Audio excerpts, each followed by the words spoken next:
Have you ever wondered about your attachment style to your partner and why you do or don't react the way you do? I'd like to talk about the different attachment styles. Starting off with secure attachment. Well, it begins in childhood and it is characterized by the feeling of trust, safety, and comfortable in relationships. The child is able to rely on others, especially their primary caregiver, and later on in life, their significant other. Also has to do with the belief that the individual is loved and valued. Signs of a child with a secure attachment would be that the child is open to exploring the world around them and are able to seek validation / comfort from their primary caregiver. They can confidently express their emotions while having a resilience in stressful situations. Their self-image is portrayed strongly and positively. Some skills they would have would be emotional regulation, social skills, self-esteem, and independence. While being an adult, they will have confidently maintained all interpersonal relationships, even trust people easily. The skills included are comfort with closeness and intimacy, trust, and emotional expression. And the next one I would like to talk about is avoidant attachment. First off, it would be someone that will avoid emotional closeness and try to avoid intimate relationships as a self-protective measure. An example of how they act is putting everyone in a negative view and putting themselves in a positive. They believe that everyone is dishonest and untrustworthy, and they think that they are confident and trust themselves always. Someone with avoidant attachment feels very uncomfortable with intimacy, hates the thought of being dependent on others, and some strongly desire independence and self-reliance. In a childhood, an avoidant attachment is due to the primary caregiver being neglectful and emotionally rejecting the child. The caregiver only provides for the child's physical needs, as in food and shelter. The caregiver is missing the emotional comfort. The primary caregiver will dismiss the child from showing emotions, especially being upset or angry.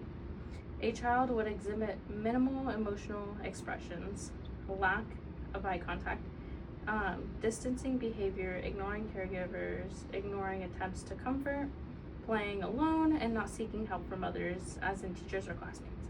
They will treat strangers and caregivers the same, as in not acting stressed when they are put in a situation of meeting people.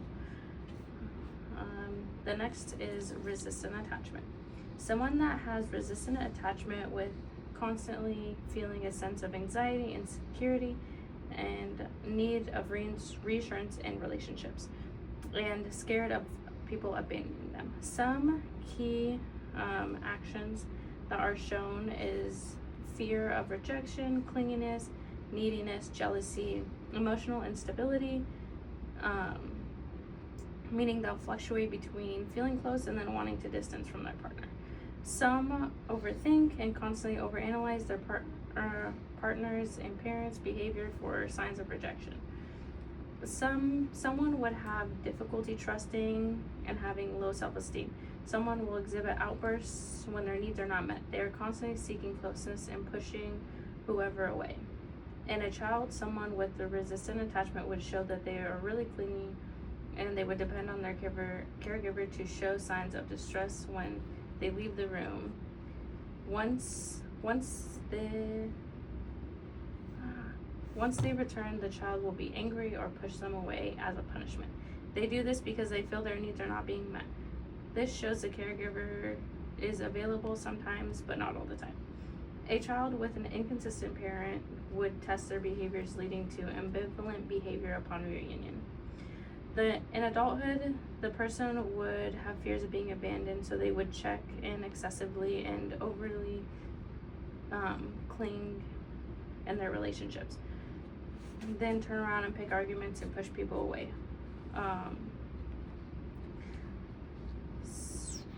The next is disorganized attachment. Disorganized attachment can lead to unpredictable behaviors in life and interpersonal relationships. Someone with this attachment has an intense fear of abandonment, fearing of trusting others, which will lead to unpredictable mood swings that have trouble and having trouble with intimacy. They will play the push-pull game, meaning that they will want someone close and then reject them. Having trouble believing partner's true intentions, looking for signs of betrayal / rejection. They self-sabotage by thinking that they aren't good enough for love. The person is unsure of how to act in interpersonal relationships, almost a sense of confusion. They will start to judge a person if they think they are being judged for who they are. Another example would be swaying between seeing their partner as amazing and perfect and reverting to the opposite of devaluing them. In childhood, the caregiver is unavailable when their child needs comfort or they are scared to ask for comfort. The child would be defiant and angry or freezing, not understanding how to react in anxiety-provoked situations, and having chaotic responses to their parents. Lastly, rapidly switching between approaching and withdrawing from situations. For adults, it mostly manifests with inconsistent and unpredictable behavior in relationships. How it influences adult relationships. The reason attachment styles influence adult relationships is because the way their caregiver would connect with them in their childhood. As adults, we expect our significant other to treat us as our caretaker did. In the article, Attachment Styles in Relationships, it says the internal working model influences a person's expectation of the later relationships, thus affecting his attitude towards them. In other words, there will be continuity between early attachment experiences and later relationships.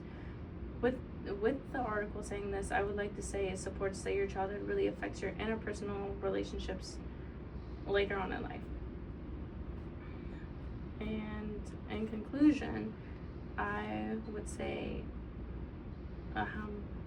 the characteristics of attachment style your parents taught you in early childhood can have an everlasting effect on your relationships and significantly influence your life and how you express yourself. I've learned while researching that attachment styles are based on emotional availability and accessibility of primary figures. Early childhood caregiving experiences become stable internal working attachment models that help intimate relationships in the long run. There are people that can develop a good self-image, emotional stability, decent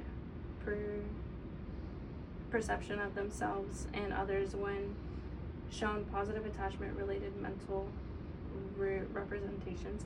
There are also other sides of that where the fall down can take place and it can impact people's cognitive, behavioral, and emotional control, leading to affecting your overall well-being. Attachment is a strong emotional bond between people and manifests by their desire of needing someone when they are in distress, looking for comfort, love, growth, and support.